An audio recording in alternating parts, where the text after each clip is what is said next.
사랑하는 에바다윗 지체 여러분, 2월 11일 사부 예배 오신 여러분들을 주님의 이름으로 환영하고 축복합니다. 민족 최대의 명절 설명절을 맞이하여서 모처럼 공동체를 방문한 지체들과 이제 공동체를 떠나서 각 고향과 사랑하는 이들을 만나고 있는 지체들 있을 텐데, 이 현장에서 그리고 온라인에서 각 고향에서 거처에서 한 하나님 주님을 예배한 우리 모든 이 회중 가운데 주의 은혜가 가득하기를 주님의 이름으로 축복합니다. 여러분, 혹시 단짠의 매력에 대해서 아십니까? 여러분, 이 달고 짜고 혹은 이 달고 맵고 짜고 맵고 꼭 이 양극단의 어떤 맛들을 혼합시켜서 번갈아 막 하면서 먹을 때 그 맛이 더 극대화되는 것이 있습니다. 여러분, 이 떡볶이의 성지는 대구라는 거 아시죠? 제가 이 4년 전까지 부산에서 이렇게 좀 사역을 하다가 고향을 떠나서 부산에 있다가, 부산은 먹을 것이 많습니다. 조금 저렴하기도 하고 다양한 먹을거리가 있는데, 아무리 다양한 먹을거리가 있더라도 대구에 이 먹을거리를 못 따라오는 게 몇 가지가 있습니다. 첫 번째는 막창과 곱창, 두 번째는 그리고 이제 통닭 종류, 그리고 첫 번째는 떡볶이였습니다.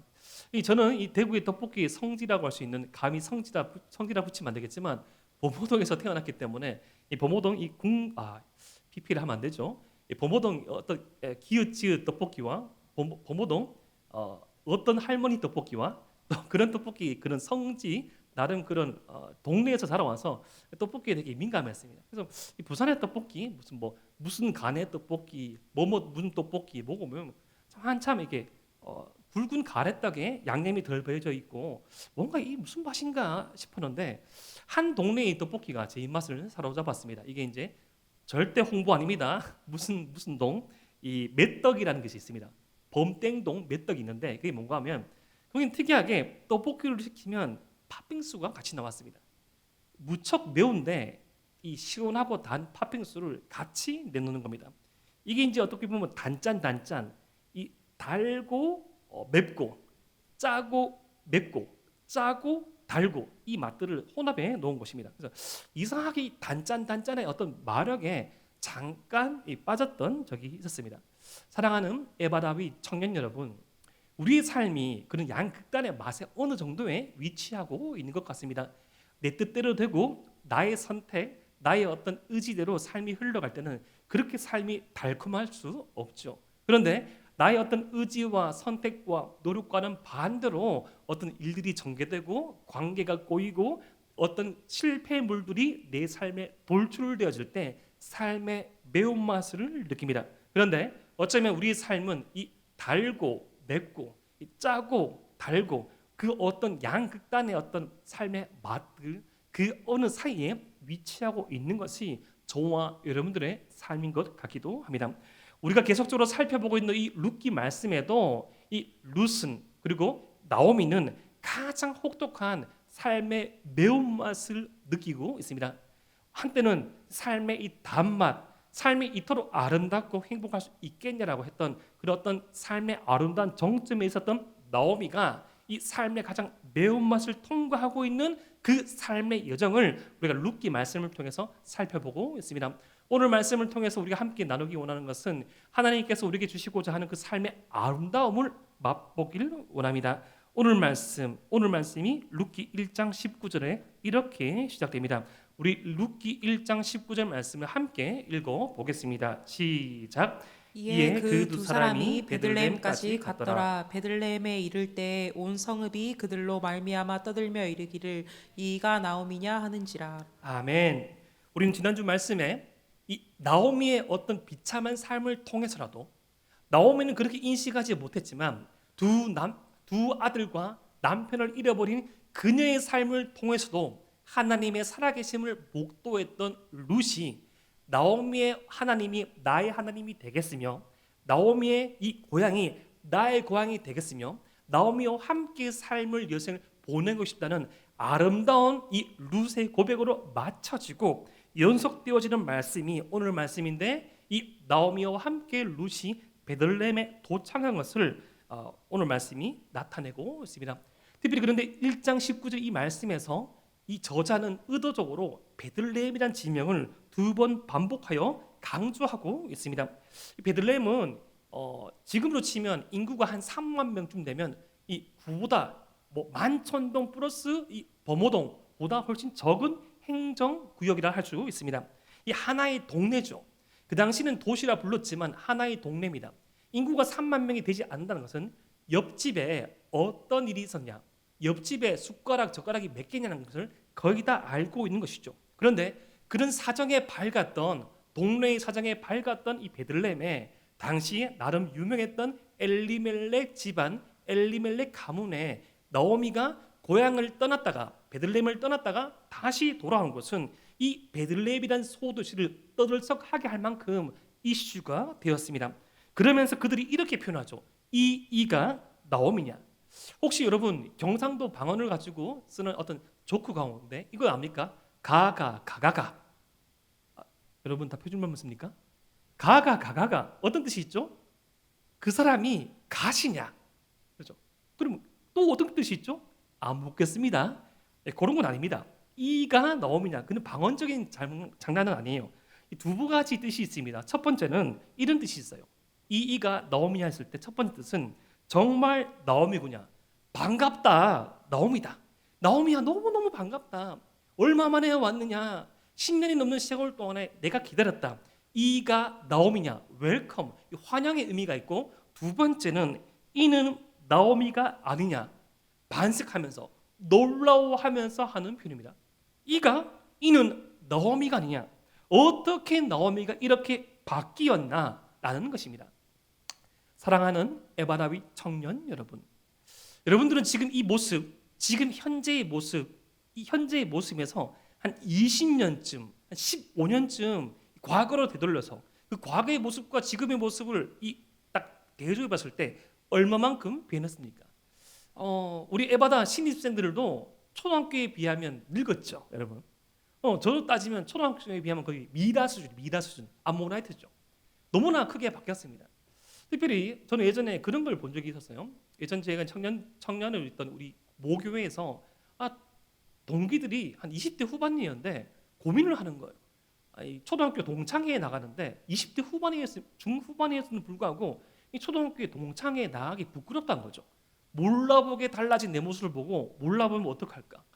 사람들이 성령의 충만함으로 얼굴이 바뀐 것도 있고 없었던 쌍꺼풀이 생기기도 하고 낮았던 코가 높아지기도 하고 높았던 그런 어떤 얼굴이 각들이 사라지기도 하고 어떤 남자친구들은 살을 열심히 빼가지고 다이어트 하기도 하고 어떤 친구들은 아주 막 몸이 좋아져가지고 자신의 어떤 몸무게보다 2배가 넘은 지체로 있고 나를 몰라보면 어떻게 하지라는 고민이 있었습니다. 근데 그런 고민은 좀 어떻게 보면 동창의 어떤 고민들 서로에 넘어갈 수 있는 고민이었지만 다시 살려고 돌아가는 고향을 이 컴백을 앞둔 나오미에게는 더 실질적으로 이 고민이 다가왔던 것입니다.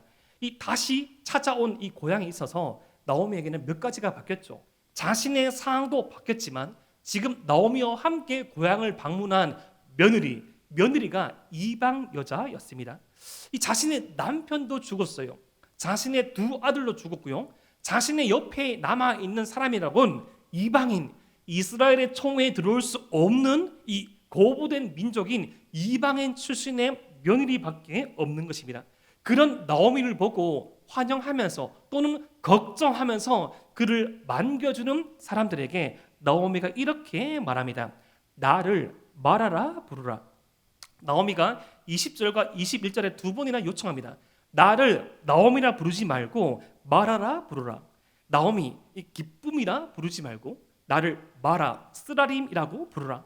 이렇게 자기 자신을 이 나오미라 부르지 말고 원래 이름인 나오미를 부르지 말고 마라라고 부르는 이 2가지 이유가 있죠. 첫 번째, 20절 말씀 보면 이렇게 나오미가 표현합니다. 젖는 자가 나를 심히 괴롭게 하셨습니다. 두 번째 21절 말씀, 전능자가 나를 괴롭게 하셨거늘. 지금 나오미는 자신의 삶을 이렇게 바라보고 해석하고 있습니다. 21절 말씀, 우리 룻기 1장 21절 말씀을 함께 한번 읽어보겠습니다. 시작. 내가 풍족하게 나갔더니 여호와께서 내게 비어도라게 하셨느니라. 여기까지. 내가 풍족하게 나가는데 이 10여 년 전에 이 베들레헴을 떠났을 때 텅 빈 삶이 아니라 좀 잘 살 수 있는 그런 여건 가운데 망해가는 베들레헴을 떠나서 더 잘 살려고 떠나왔던 자신의 모습과는 달리 지금은 텅 비어서 아무것도 없이 돌아오게 되었다는 것입니다. 지금 나오미는 남편과 아들의 죽음의 원인이 하나님께 있다고 생각합니다. 그런데 오해는 하지 마십시오. 남편과 두 아들들의 죽음이 하나님께서 자기 자신을 괴롭히는 그런 뜻이 아니라 이 남편과 두 아들의 이 죽음이 하나님의 계획 안에 있다고 생각하고 있는 것입니다. 여러분, 가슴이 아프죠. 이해할 수 없고 해석할 수 없고 다 이 100% 이해가 안 됩니다. 그런데 지금 나오면 이렇게 받아들이고 있는 거죠. 자기가 충만한 삶으로 나가는데 이제는 남편도 잃고 두 아들로 잃어버려서 삶의 어떤 이유나 삶의 너무나 큰 공허함을 가지고 돌아왔지만 이 아픔, 이 상처, 이 눈물까지도 하나님의 계획 그 언저리에 있다는 그런 믿음 가운데 자신의 삶의 아픔을 고백하고 있습니다. 사랑하는 에바라위 청년 여러분, 때로는 저와 여러분들의 삶 가운데 슬픔이 깃들 수 있습니다. 여러분, 우리 삶에 슬픔이 깃들고 우리 삶에 내 마음에 상처가 생기고 내가 생각지도 못한 그런 사건과 사람과 관계 가운데 내가 힘들어할 때 그 상처받고 힘들어하고 어려운 삶은 하나님께서 외면하시고 하나님의 계획 밖에 있고 하나님의 능력 밖에 있는 삶입니까? 반대로 내 삶이 너무나 잘 풀려야지만 내가 원하는 결과와 내가 원하는 어떤 삶의 모습과 내가 선택한 이 선택대로 삶이 풀려져야지만 하나님의 계획과 하나님의 보호 가운데 있는 것입니까? 그건 아니죠. 우리의 슬픔도 우리의 기쁨도 우리의 눈물도 우리의 웃음도 하나님의 계획 그 언저리에 있다는 것을 믿으시길 바랍니다. 여러분 혹시 애가라는 것을 아십니까? 애가 슬퍼하는 노래. 여러분 고난과 애통 중에 부르는 노래로서 특별히 시편의 말씀, 시편에는 150가지의 150개의 삶의 희노애락을 노래한 이 찬양이 있는데 이 삶의 희노애락을 말하는 부르는 시편 150편 가운데 60편이 애가입니다. 뭔고 하면 개인의 삶과 공동체의 삶 가운데 고난과 슬픔 가운데 고난과 슬픔의 정서를 가지고 드리는 기도, 드리는 찬양, 드리는 그 예배 가운데 쓰여진 이 노래가 바로 애가입니다. 여러분 150편 가운데 60편 많이 잡으면 90편까지 잡습니다. 이것은 무엇을 의미하죠? 삶의 전반적인 모습을 나타내고 표현하고 드러내는 이 삶의 모든 것을 다룬 우리의 삶 가운데 기쁠 때도 있지만 성도의 삶 가운데 훨씬 더 많이 차지하는 삶의 감정은 고난과 슬픔과 비통과 애통일 수 있다는 것입니다. 사랑하는 에바라위 청년 여러분, 우리의 삶이 우리의 계획대로만 흘러가는 것은 아닙니다. 우리의 마음이 항상 즐겁고 항상 감사하며 항상 그 모든 것이 희망빛이고 항상 그 모든 것이 어떤 푸른색, 하늘색만은 아닙니다.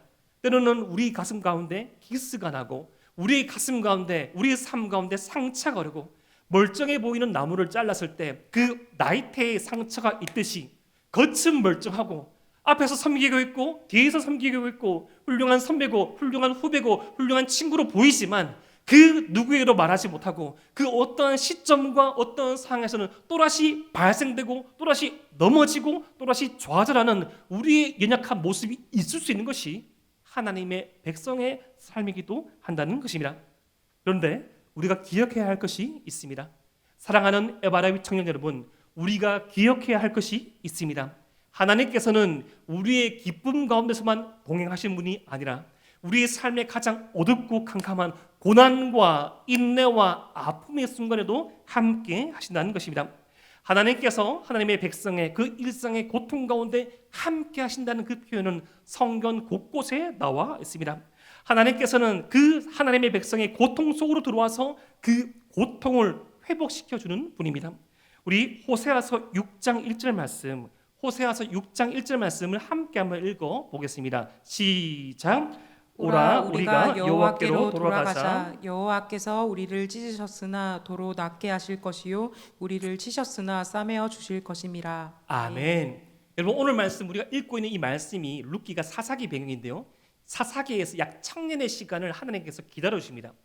하나님께서 이스라엘 백성이 언약 백성다운 삶을 살지 않을 때마다 이 적국 이방인들을 보내 가지고 이 탄압하시고 좀 고난을 겪게 하셔 가지고 다시금 하나님으로 돌아오게 하시고 왕을 세워 주시고 선지자를 보내시고 하나님께서 말씀하셔 가지고 하나님 품 안에 있을 때도 있고 품 밖에 있을 때도 있었지만 대부분의 시간들은 이스라엘 백성들은 하나님과 우상, 양다리를 걸치고 있었고 상당수의 삶은 우상에게 더 의지하는 그런 삶을 살았어요.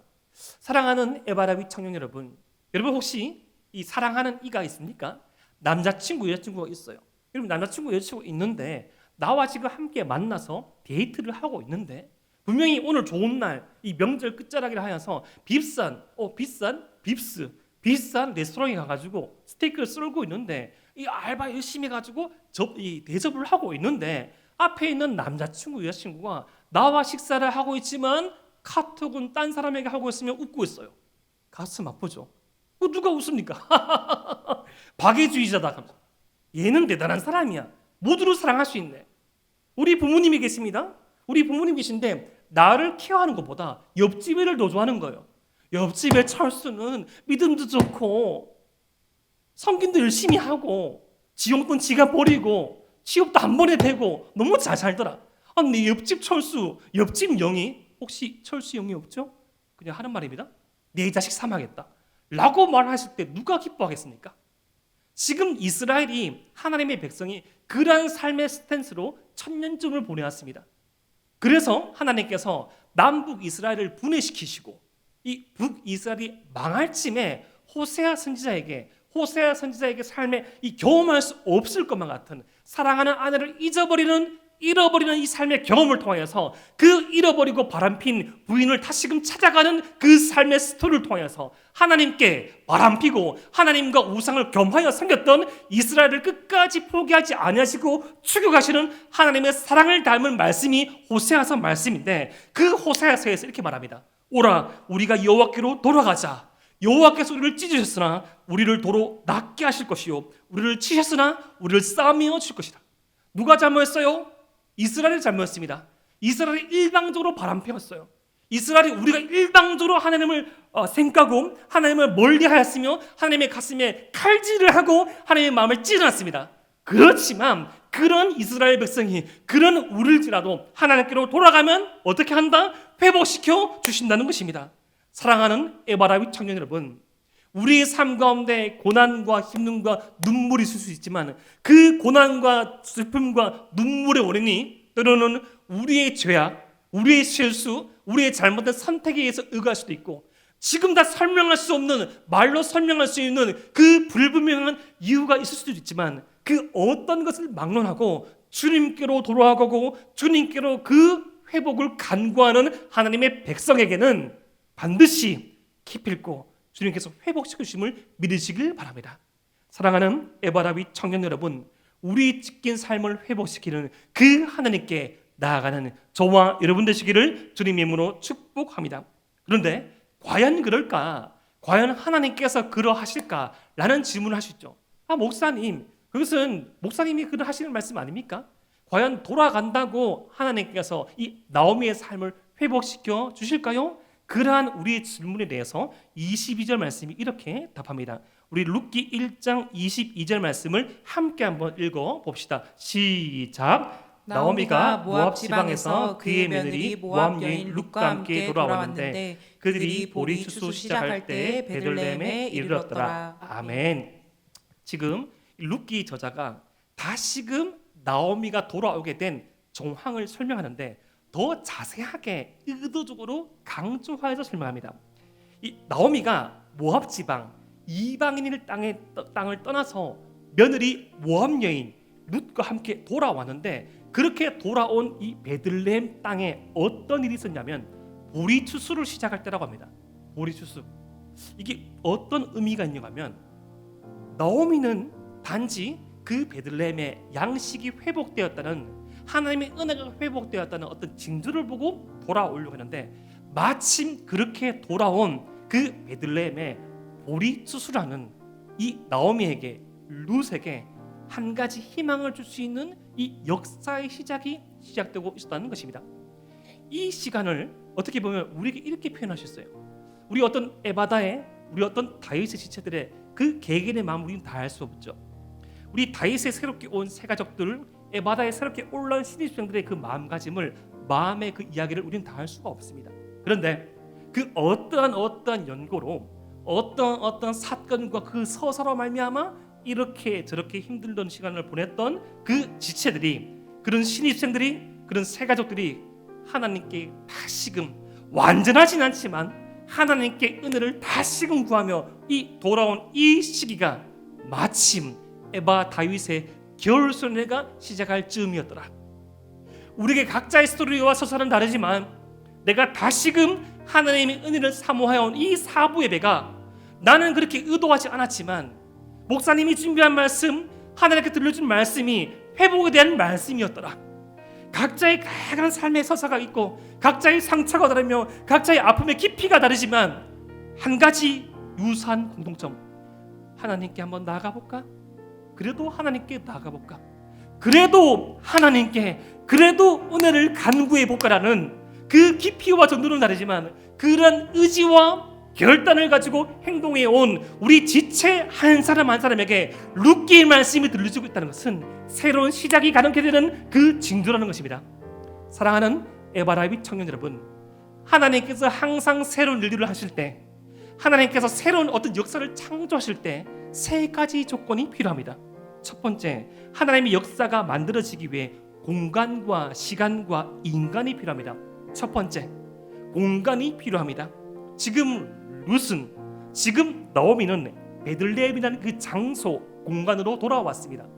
비록 이 나오미가 수십 년 전에 이 베들레헴 빵집을 떠날 때 하나님의 말씀의 빵, 사람의 인정의 빵, 사람의 그 사랑의 양식들이 떨어졌어요.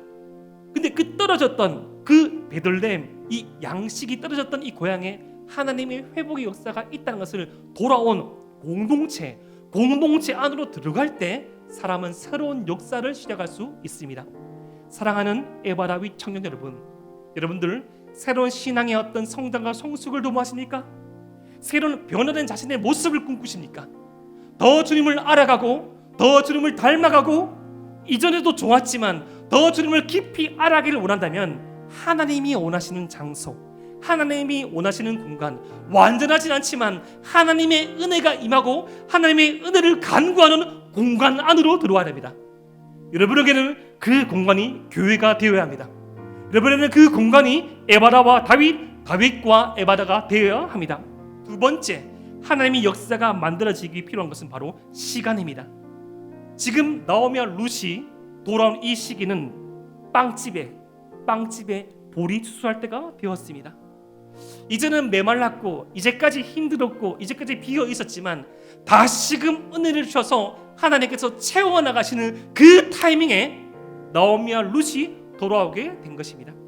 사랑하는 에바라빗 청년 여러분, 우리가 말씀을 들을 때가 있고 우리가 헌신할 때가 있고 우리가 기도할 때가 있고 우리가 사랑할 때가 있고 우리가 희생할 때가 있고 우리가 결단할 때가 있습니다. 여러분, 1년에 2번 겨울과 여름, 여름과 겨울 1년에 정기적으로 하는 이 순례들은 돈을 쓰기 위해서 하는 행사가 아닙니다. 사람에게 보이기 위한 행사가 아닙니다. 또 했던 그 순례를 반복하는 것이 아닙니다. 매번 드리면 좋겠지만 매주 하면 좋겠지만 적어도 우리가 할 수 있는 그 의지를 다하여서 이날만큼은, 이 기간만큼은, 이 시간만큼은 하나님께, 하나님의 말씀 앞에 오직 교회 안에서만 할 수 있는, 오직 말씀 안에서만 할 수 있는, 주님의 은혜로만 할 수 있는 내 영혼의 갱신을 이루어야겠다. 내 영혼의 수술을 받아야겠다. 내가 주님 앞에 새로운 헌신과 결단을 해야겠다. 혹시 그 순례를 기억하시면서, 그 순례를 생각하면서 이전에 쓰러졌던 그 과거의 힘든 마음을 기억하십니까? 순례 이후의 그 실패는 좌절이 아닙니다. 나선형의 마침대입니다. 계속 상승한다면 우리가 하나님을 따를 이유가 전혀 없지요. 하지만 올라간 듯 보이지만 다시금 내려가 보이고, 올라간 듯 보이지만 다시금 내려가 보이는, 지금 내려가 있는 우리의 마음을 지언정 그 내려가 있는 우리의 마음의 포지션이 하나님의 은혜가 임할 때 지지대, 받침대가 된다는 것입니다. 단단한 받침대. 하나님의 말씀에 반응하지 않습니까? 주님의 찬양 앞에 마음이 요동치지 않습니까? 너무나 딱딱하여서 어떠한 찬양, 어떠한 나눔, 어떠한 말씀에도 요동치 않은 그 마음이 있습니까? 그 딱딱한 마음에 하나님의 은혜, 하나님의 역사, 하나님의 시간이 발동되지면 그 어떤 것보다 단단한 믿음의 받침대로, 믿음의 추진으로 우리 믿음을 서게 할 것입니다. 그 단단한 바일지언정 한 방울 한 방울 물이 떨어지면 그 돌과 바위는 쪼개집니다. 단단하고 완악하고 이 쓰디쓴 우리의 마음일지언정 주의 은혜가 떨어지면 그 마음이 옥토로 바뀌게 될 것입니다. 세 번째, 하나님의 역사가 만들어지기 위해 인간, 사람이 필요합니다. 지금 베들레헴에 보리 추수가 시작할 때 너어미가 누구와 함께 왔습니까? 이방인 며느리 룻과 함께 왔습니다. 룻은 자신의 조국을 떠나 고국을 떠나 어머니와 아버지의 집을 나라를 떠나 이 머나먼 타국 베들레헴에 누구와 함께 왔습니까? 시어머니 너어미와 함께 왔습니다. 사랑하는 에바라비 청년 여러분, 하나님의 역사를 경험할 때 우리 개인의 결단, 개인의 헌신, 개인의 기도, 개인의 몸부림도 중요하지만 나 혼자 몸부림치고 있는 것이 아니라 내 옆에 그 누군가가 함께 몸부림치고 있고, 나만 아픈 줄 알았고 나만 힘들 줄 알았지만 나와 똑같은 아픔, 내보다도 더 심한 눈물, 내보다도 더 찢겨진 마음을 가지고 살아보겠다고 주님 앞에 기도하고 있는 지체가 보인다면 그때 그 사람과 함께 하나님의 역사는 시작되는 것입니다. 우리에게도, 우리 에바다와 다윗에게도, 우리 다윗과 에바다에게도 하나님의 역사를 이루기 위한 그 세 가지 조건이 마련되기를 소망합니다. 하나님께서 일하시는 공간, 바로 에바라와 다윗이죠. 하나님께서 일하시는 시간, 매주 예배와 특별히 우리의 마음을 내어서 함께 드리는 이 수련을 통하여서 하나님께서 쓰시는 사람, 섬기는 이들과 함께 주님 앞에 나올 또 다른 룻과 나오미와 함께 하나님께서 우리를 회복시켜 줄 것입니다. 그런데 그 하나님의 역사가 시작되는 순간은 위대하거나 화려하거나 모두가 주목할 줄 만한 그런 순간이 아닐 수도 있습니다. 여러분, 오늘 말씀을 읽어보십시오. 룻기의 결론부에서 바라봤을 때 이 순간은 위대한 터닝 포인트였지만 이 말씀의 순간에는 그 누구도 주목하지 않고 오히려 베들레헴의 사람의 눈에서는 아주 비루하고 아주 쓸쓸하고 아주 허전해 보이는 삶의 순간, 너어미의 삶이었습니다. 하지만 룻과 함께 하나님께로 돌아가겠다는 그 결단의 순간은 룻기 전체에서, 구원사 전체에서 예수 그리스도의 그 성육신을 가능케 한 결정적인 터닝 포인트였습니다. 그런데 이런 하나님의 쓰시는 역사, 하나님의 공간과 하나님의 시간과 하나님의 사람을 통해서 역사가 이뤄질 때 한 가지 선행 조건이 필요합니다. 그것은 바로 하나님께 그러한 쓰임을 받기 위하여서 우리 자신이 먼저 하나님의 백성으로서 하나님의 선대, 그 하나님의 헤세드, 그 비교할 수 없는 힘의 우위를 가지신 그 하나님께서 어떠한 조건 없이 베풀으신 그 하나님의 선대를 나오미처럼 그 누군가에게 완벽하지 않지만 보이고 흘러 보내야 합니다. 여러분, 그러한 사람에게는 하나님의 역사가 이루어지지 않습니다. 내가 악랄하고 우리가 이기적이며 우리 인성이 꽝이고 우리 신앙의 습관이 마련되지 않고 우리가 전혀 하나님을 기대하지 않는데 하나님께서 우리를 선한 길로 인도하시고 우리를 잘되게 하시고 우리를 이렇게 세우신다면 그것은 축복이 아니라 심판이지요. 비록 우리 상이 좋지 않고 우리 상이 어떠하든지 간에 하나님께서 이미 우리에게 베풀으신 하나님의 선대, 그 헤세드를 입은 사람으로서 완벽하진 않지만 나오미처럼 두 아들을 잃어버리고 남편을 잃어버린 그 삶의 가장 아픔의 순간에서도 룻이 그 시어머니의 삶을 통해서 하나님을 볼 수 있듯이 나오미는 전혀 기대하지 않고 그렇게 생각하지 않았지만 나의 아픔까지도 그 아픔을 통해서도 그 누군가에게 하나님을 비춰주는 거울이 된다면, 그런 헤세드가 흘러간 삶이었다면 하나님께서 그들에게 하나님의 시간과 공간과 사람을 통해서 역사를 일으켜야 된다는 것입니다. 사랑하는 에바라위 청년 여러분, 그러한 쓰임을 받기 위하여서 하나님의 선대를 깨닫고 선하신 하나님의 은혜를 먼저 깨닫는 저와 여러분 되시길 바랍니다. 여러분, 하나님은 선하십니다. 하나님은 진실로 선하십니다. 그 선하신 하나님께서 우리를 기다리시고 우리를 붙잡으시고 우리를 선한 길로 인도하실 것입니다. 그 선하신 하나님께 대하여 우리가 해야 될 반응은 그 선하신 하나님께 예배하며 그 선하신 하나님께 완전하진 않지만 그 하나님을 닮아가려는 온전한 몸부림들, 내게 100의 은혜가 있지만 0.001의 그 작은 은혜이지만 흘려보내려고 하는 것들, 이기적이고 악랄하고 고집불통인 나의 자아가 있지만 이것을 깨트리려는 우리의 눈물들, 그것이 모일 때 하나님의 역사가 시작되는 것입니다.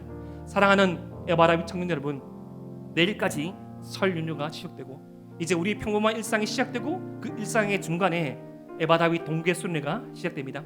여러분, 화요일부터 복귀할 그 일상이 힘이 들지만 이번 주간 우리가 다시금 힘을 낼 수 있는 그 이유는 하나님께서 우리에게 예비하신 은혜가 있기 때문입니다. 사랑하는 에바라빗 청년 여러분, 하나님의 역사 가운데 그 주님의 은혜 가운데 쓰임받기 위하여서 우리 자신이 하나님의 공간, 하나님의 시간, 하나님의 사람이 되어서 그 역사 가운데 동참하기 원하십니까? 그렇다면 그 주님의 은혜를 알기를 힘쓰고 그 주님의 은혜를 내보내기를, 흘러보내기를 몸부림치시면 됩니다.